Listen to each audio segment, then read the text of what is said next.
जोहार छठवें झारखंड विधानसभा के बजट सत्र के आज 5वां दिन रहे। सदन के कार्यवाही बिहान 11 बजे शुरू भेलै।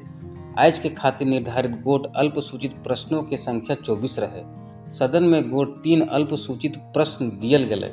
माननीय सदस्य श्री सरयू राय द्वारा पूछल गेल प्रश्न केंद्र सरकार के पास भुगतान हेतु राज्य सरकार के प्रयास कर रहल है के संबंध में हलै, जकर उत्तर माननीय प्रभारी मंत्री श्री योगेंद्र प्रसाद दियल थी। 1,36,042 करोड़ रुपया कहते हैं कि बकाया है, केंद्र सरकार को देना चाहिए, और ये सदन के बाहर भी आवाज गूंजती रही है।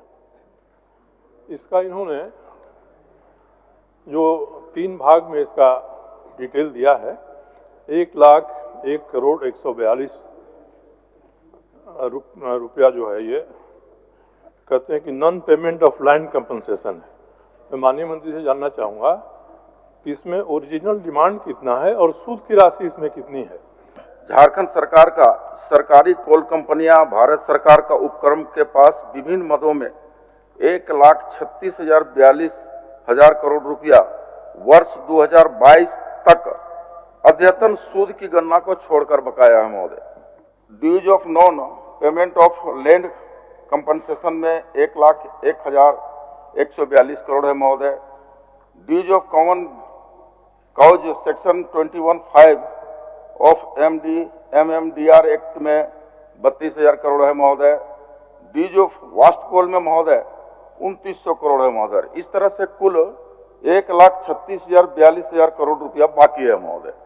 अति शीघ्र हम लोग सरकार जो है IAS सहित अन्य कानूनी विकल्प पर जल्द निर्णय लेगी, समीक्षा की जाएगी और उसके उपरांत केंद्र सरकार से पैसा लेंगे महोदय, सूद समेत लेने का काम करेंगे। माननीय सदस्य राज सिन्हा द्वारा पूछल गेल प्रश्न राष्ट्रीय पुलिस आयोग के मानक के अनुसार थानों के सृजन करे संबंध में रहे, जकर उत्तर माननीय प्रभारी मंत्री योगेंद्र प्रसाद दियल थी। आर माननीय सदस्य श्रीमती पूर्णिमा साहू द्वारा पूछल गेल प्रश्न विपत्रों के समायोजन नाय करे जाए के खातिर जिम्मेदार पद अधिकारियों के विरुद्ध कार्यवाही के संबंध में रहे, जकर उत्तर माननीय वित्त मंत्री श्री राधा कृष्ण किशोर दियल थी। 24 जिलों में वर्तमान थाना संख्या के अनुपात में अतिरिक्त थानों का सृजन न होना, अपेक्षित पुलिस कर्मियों के अभाव के कारण राज्य में अप्रत्याशित घटनाएं बढ़ी हैं कि क्या इस राज्य गठन के बाद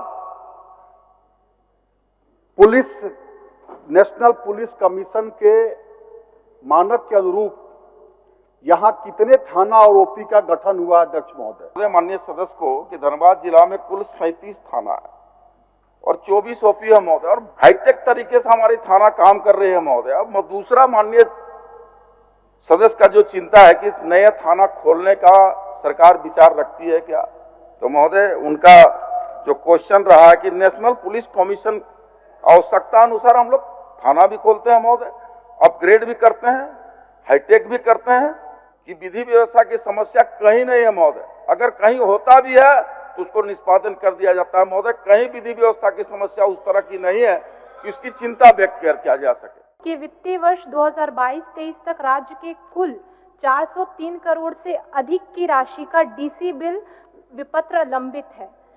क्या यह बात सही है कि संक्षिप्त आकस्मिक विपत्र के विशुद्ध समायोजित इतनी बड़ी राशि वित्तीय अनियमितता का प्रतीक है? विभागों के 6 माह के अंदर समायोजन के लिए एक्शन प्लान तैयार करने का निर्देश दिया गया था।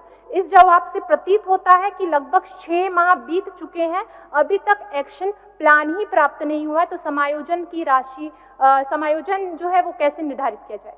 कि AC/DC बिल के समायोजन का जहां तक प्रश्न है, कोई एक वित्तीय वर्ष का मामला नहीं, और यह नहीं कि अगर हम कोई डेट फिक्स करके उसको निर्धारित भी कर दे, समायोजित भी कर दे, तो इसका अर्थ ये नहीं है कि 2024-25, 25-26 आने वाले वर्ष में ये मामला पूर्ण रूप से संपूर्ण हो जाएगा।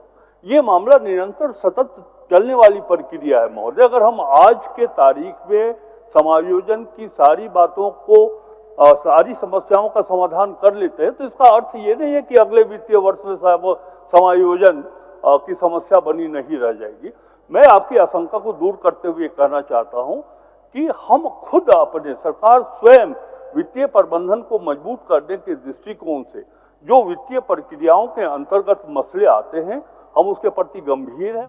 गोट 33 तारांकित प्रश्नों में से 5 के उत्तर सदन में दियल गए, जे माननीय सदस्य सर्वश्री अरूप चटर्जी, संजय कुमार सिंह यादव, देवेंद्र कुंवर, अनंत प्रताप देव और श्री रामचंद्र सिंह के हलय।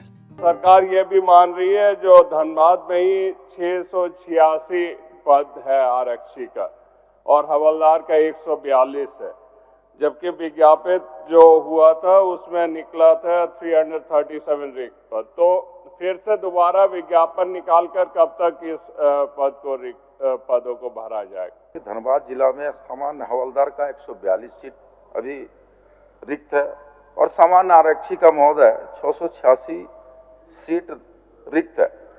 हवलदार का तो पद का पूर्णतः प्रोन्नति के पद पर आधारित है महोदय, और आरक्षी का जहाँ तक सवाल है कि आरक्षी की रिक्तियां को भरना, तो धनबाद विज्ञापन संख्या 17/23 के द्वारा नियमित प्रक्रिया में है महोदय, और हम समझते हैं कि अति शीघ्र रिक्तियों को भर लिया जाएगा महोदय।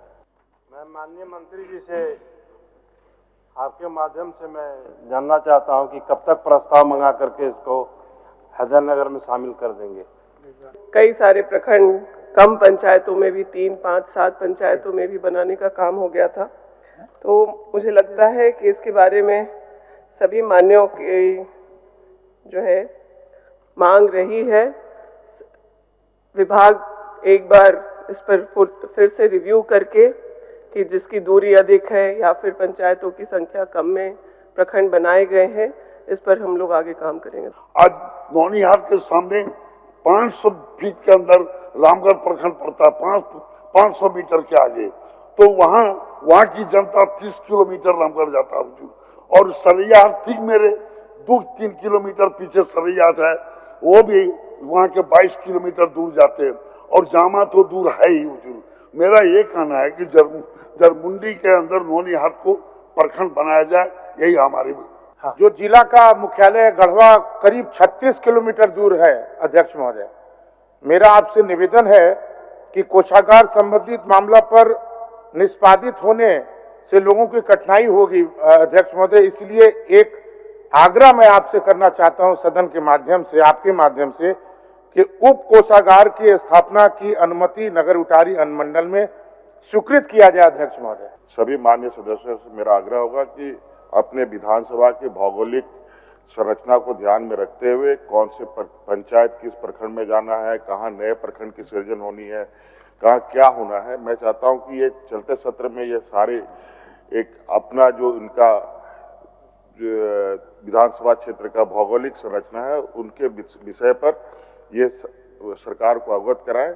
इस पर बृहत एक निर्णय लिया जाएगा बहुत जल्द। वहाँ कोई उस तरह के विकास कार्य हम लोग नहीं कर सकते हैं जिससे वहाँ के लोगों को ज़्यादा फायदा हो सके, और सरकार दिया है कि होटल वगैरह वगैरह इस तरह के चीज़ के होने से हो जाएगा, लेकिन वहाँ के लोगों के लिए अध्यक्ष महोदय विशेष पैकेज के हम मांग किए हैं, तो आखिर विशेष पैकेज हमको कब तक मिलेगा?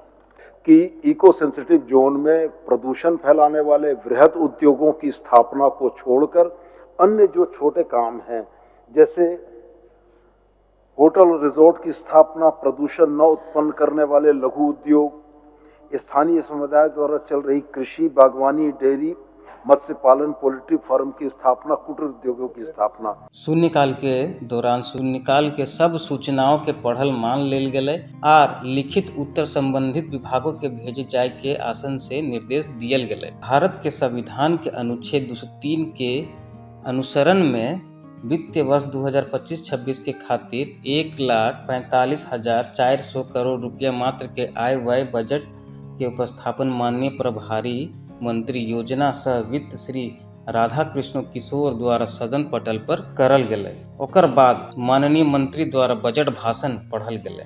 एकर शुभारंभ वीर भूमि झारखंड के अमर शहीद धरती आबा बिरसा मुंडा, तिलका मांझी, वीर बुद्धू भगत सहित सभी वीर सपूतों के श्रद्धा सुमन अर्पित करते हुए करल थी। मैं भारत का संविधान के अनुच्छेद 203 के अनुसरण में वित्तीय वर्ष 2025-26 के लिए 31 मार्च 2026 को समाप्त होने वाले वर्ष में जो व्यय होने की संभावना है से संबंधित 1,45,400 करोड़ रुपए मात्र का आय व्यय सभा में उपस्थापित करता हूं। इस सदन की ओर से मैं वीर भूमि झारखंड के अमीर शहीद धरती आबा बिरसा मुंडा के साथ तिलका मांझी, वीर बुद्धू भगत, पोटो हो, सिद्धू कानू मुर्मू, चांद भैरव, फूल झानो, तेलंगा खड़िया, ठाकुर विश्वनाथ सहदेव, पांडे गणपत राय, नीलांबर पीताम्बर और शेख भिखारी सहित सभी नाम अनाम वीर सपूतों को श्रद्धा सुमन अर्पित करता हूं। हमारी सरकार प्राथमिकता दे रही है। हेमंत सोरेन की सरकार ये चाहती है कि अंतिम पंक्ति में बैठे हुए लोग कैसे सामाजिक आर्थिक दृष्टिकोण से आगे बढ़ें। ओकर बाद सभा के कार्यवाही मंगलवार दिनांक 4/3/2025 के बिहान 11 बजे तक के खातिर स्थगित कर दियल गेलै। सभा की कार्यवाही मंगलवार दिनांक 4 मार्च 2025 11 बजे पूर्वाह्न तक के लिए स्थगित की जाती है।